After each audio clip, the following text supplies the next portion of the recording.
Golkar klarifikasi.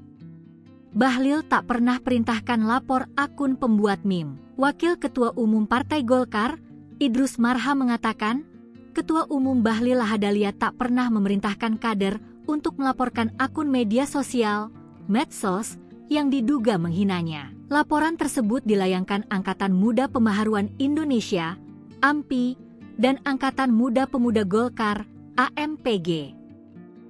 Idrus mengatakan, dirinya sudah berkomunikasi langsung dengan Bahlil terkait tindakan AMPI dan AMPG dan mantan ketua HIPMI itu tak pernah membuat perintah pelaporan. Selain itu, Idrus juga mengaku sudah berkomunikasi ke kader AMPI dan AMPG terkait langkah mereka. Menurut dia, kader AMPI dan AMPG membuat aduan bagian dari dialektika demokratisasi. Adapun pada Senin, 20 Oktober 2025, AMPG mendatangi Direktorat Reserse Siber Polda Metro Jaya untuk berkonsultasi sekaligus melaporkan beberapa akun media sosial yang dianggap menyerang kehormatan dan martabat Bahlil. Wakil Ketua Umum AMPG, Sedek Bahta menegaskan ihwal laporan ini akibat pemilik akun media sosial yang tidak disebutkan namanya telah merendahkan martabat Bahlil.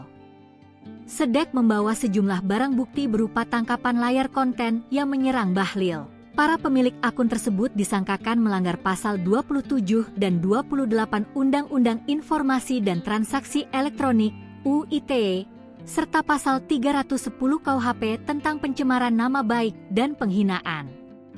Pihaknya, kata Sedek, juga sudah memberikan somasi sebelum membawa kasus tersebut ke ranah hukum. Namun, masih ada beberapa akun yang belum menarik gambar meme tersebut.